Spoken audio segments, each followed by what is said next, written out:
ahora abrimos la tertulia de humanidades que llega a Islandia cada 15 días gracias a Eusko Ikaskuntza.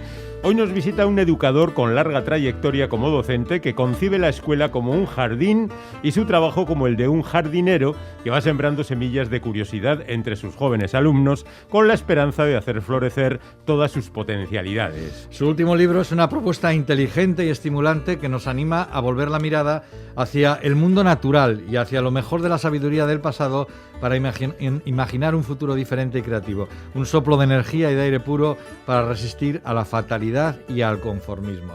Nos presenta ya nuestro invitado, nuestro contacto en Eusko Ikaskuntza, el querido Juan Aguirre, Arratsaldeon. Hola, Quique, feliz. ¿Qué tal?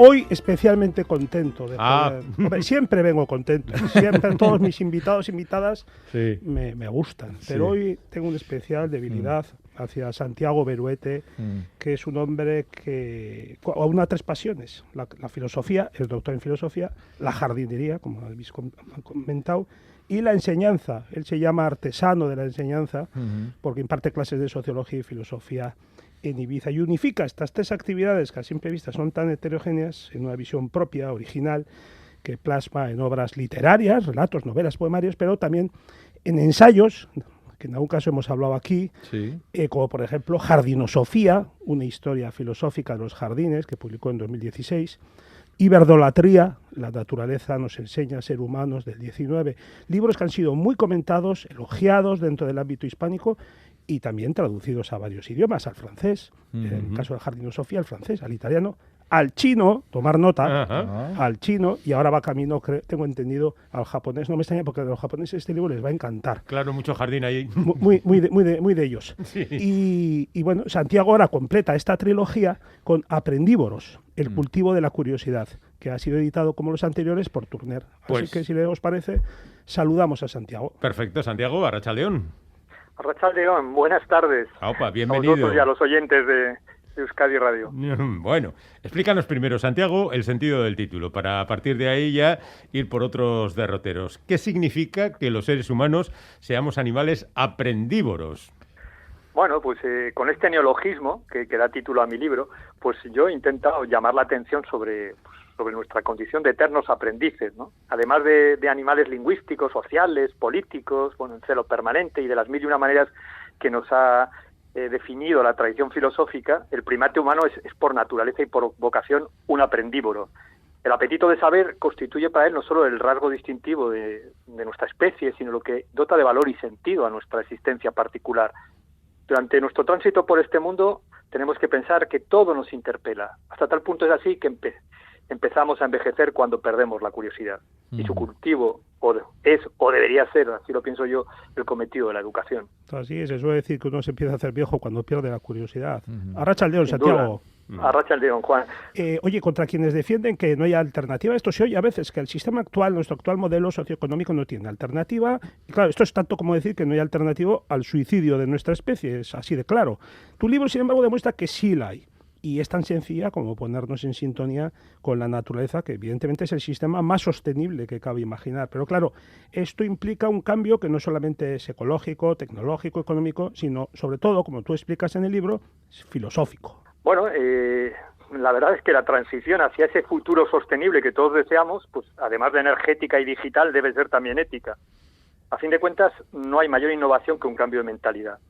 Y tan cierto como que la crisis ecológica encubre una crisis moral y existencial, es que no habrá justicia climática, la justicia climática que reclamamos mientras no hagamos nuestros los valores filosóficos de la moderación, la prudencia, el espíritu crítico o la suficiencia racional. Mira, si hemos de creer a los expertos, contamos con apenas 3 décadas para descarbonizar la atmósfera antes de que atrevesemos el umbral de un calentamiento irreversible y ya se nos vaya de las manos decidir nuestro futuro. No es desde luego la primera vez que nos encontramos en un callejón sin salida, la especie humana, ¿no? Los sapiens. Y pese a todo, si hemos conseguido salir airosos, ha sido gracias a hacer valer nuestro ingenio. Pues bien, en este momento creo que se nos plantea un reto indiscutible, y solamente sabremos afrontarlo si, como digo, tomamos a las herramientas tecnológicas, añadimos el libro de instrucciones filosófico. Es ahí donde entra la filosofía. Decía Rousseau que para despertar la curiosidad de los alumnos no hay nada como llamar su atención sobre los fenómenos de la naturaleza, y esto lo sabe cualquiera que haya tenido un buen profesor o profesora de ciencias naturales. Dado que tu libro lleva como subtítulo El cultivo de la curiosidad, ¿habremos de considerarte un rusoniano al 100%, Santiago? Bueno, al 100% no tanto, porque yo también creo que en Verbolatría hago unas ironías sobre el padre de la pedagogía moderna que abandonó a sus hijos, etcétera, ¿no? Pero sin duda la propuesta, el ideario rusoniano de retorno a la naturaleza lo hago mío, ¿no? Y hago también bandera del ideal clásico de vivir conforme a la naturaleza. A mi entender, la curiosidad nos permite ver el mundo en alta definición, y ese es, sin duda, como estamos hablando, el elixir de la eterna juventud, ¿no? El auténtico elixir de la eterna juventud. Sí, bueno, tu libro tiene algo de un nuevo Emilio, Santiago. Emprendívoros es un Emilio para el siglo XXI, yo lo veo también. Dicho sea, algo de eso hay, Sí, dicho sea con todo el cariño y con toda la admiración, Porque Rousseau, bueno, pues tiene muchas cosas que hoy nos parecen, bueno, pero sin embargo es muy estimulante su lectura, como lo es este libro tuyo. De hecho hay guiños a Rousseau en los 3 libros, ¿no? Sí, en los 3, efectivamente, en los 3 aparece ahí, sí. Oye, dices, esta es una idea que también me ha gustado, dices que hoy una persona cultivada no lo es solo porque haya leído mucho o porque domine las tecnologías, sino sobre todo es cultivada porque es consciente de su lugar en la tierra, en el ecosistema. Háblanos un poco de este paralelismo que podemos denominar como hortocultural. Bueno, yo desde luego pienso que la tarea que tenemos por delante es curarnos, corregir esta miopía antropocéntrica, ¿no? Y como tú estás diciendo, todo aquel que aspire a ser una persona cultivada en estos tiempos de emergencia climática y celeridad tecnológica, pues haría bien en asilvestrarse, ¿no? Literal y metafóricamente. Me refiero no solo a volver la mirada hacia la naturaleza en busca de inspiración y consuelo, sino también de lecciones valiosas sobre la ardua ciencia de saber vivir bien, ¿no? De la que hablaba Montaigne. Hoy, ser una persona cultivada significa no solo manejar herramientas informáticas, que están desde luego llamadas a desempeñar un papel decisivo, ¿no?, en la transición hacia esa sociedad descarbonizada que hablábamos, sino también y sobre todo cobrar conciencia de la biosfera, del parentesco genético de todas las formas de vida y nuestra dependencia mutua. Esa conciencia de la biosfera es a la que yo llamo a los lectores, ¿no?, de mi libro. Uh-huh. Bueno, tú te manifiestas muy crítico con la tecnologización de la enseñanza. Hablas incluso de un pacto fáustico de la educación con las nuevas tecnologías. Así que no parece que con este libro vayas a hacer muchos amigos entre los gestores del actual sistema educativo, ¿no? Bueno, no lo sé. Quizá hacerles pensar, sí, ¿no?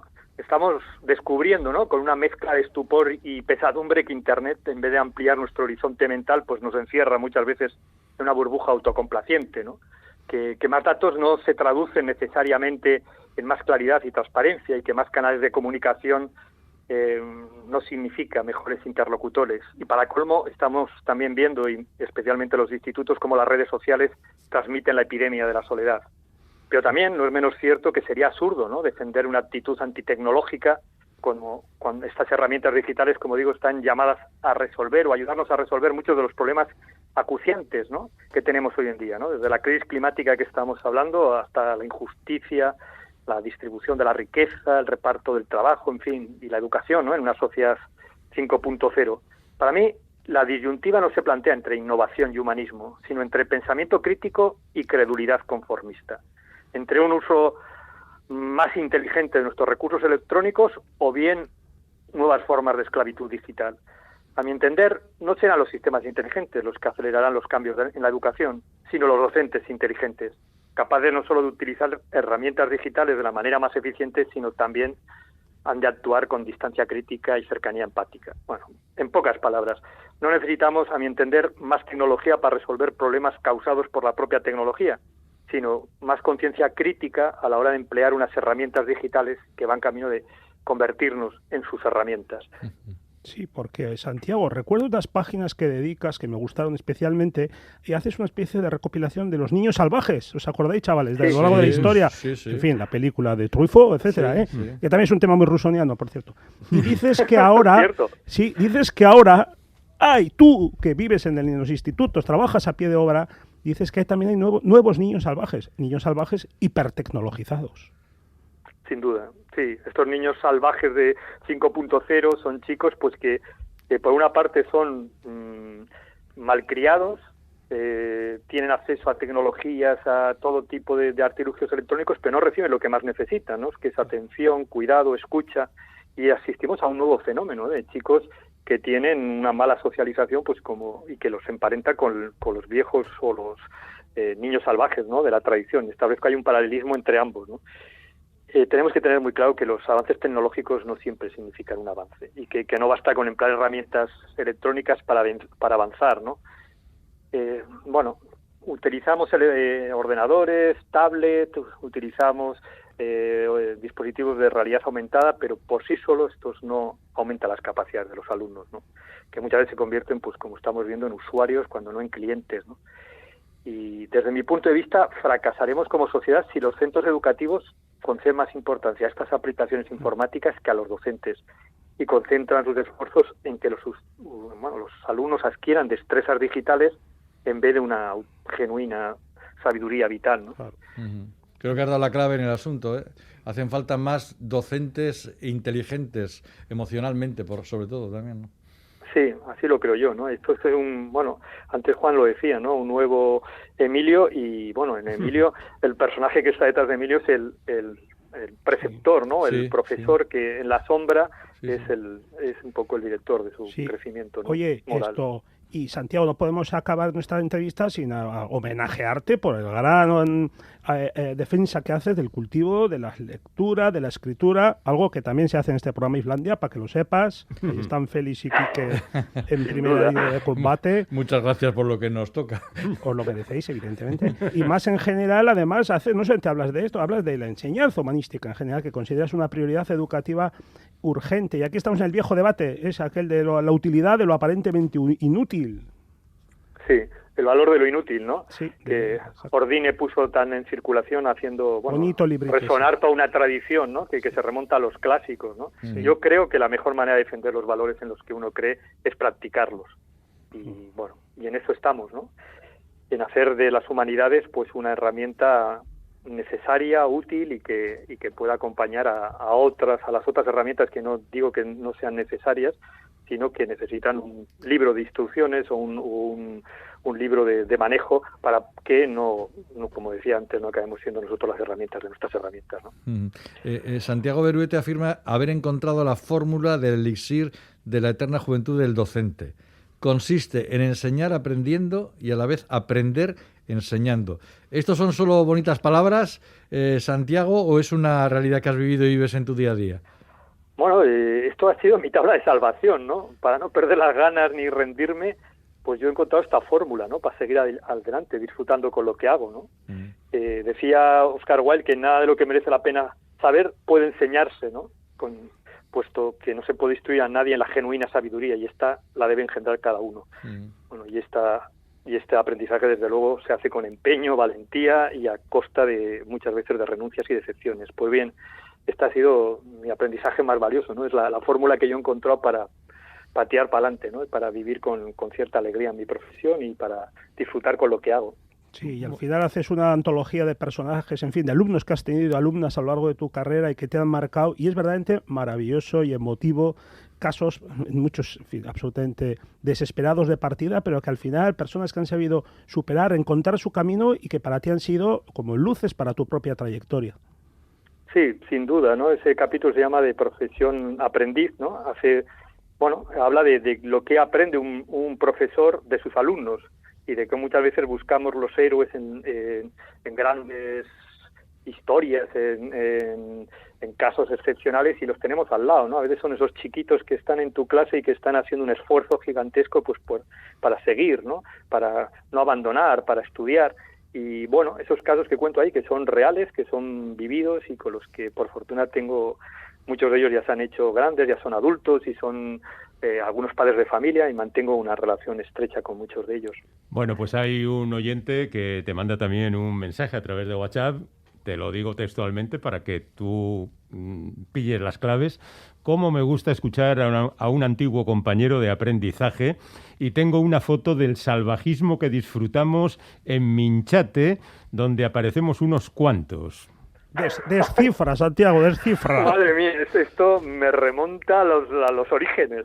Qué bueno, Minchate, esto ha resonado en mi cabeza con una música especial, ¿no? Porque esto es el final de la infancia, el comienzo de la adolescencia, ¿no? Pues mira. Nos gustaba mucho la montaña, nos gustaba mucho asilvestrarnos, ¿no? Precisamente, qué mejor ahora que estamos hablando de todo esto, ¿no? Y emboscarnos y tenía unos compañeros de fatigas fantásticos, ¿no? Seguro que es uno de aquellos, ¿no? Evidentemente, como tal se declara, por lo menos. Está muy bien. Muy bien, Qué bueno. Santiago Beruete, Oye. muchísimas gracias por este rato, que esperamos que a ti también te haya resultado placentero. Y queremos recordar que el libro se titula Aprendívoros, el cultivo de la curiosidad, que su autor es Santiago Beruete, como decíamos, y que ha sido publicado, como los anteriores de la trilogía, por la editorial Turner. Efectivamente. Pues muchas gracias. El oyente añade... Claro, lo sabía, asilvestrados, insiste.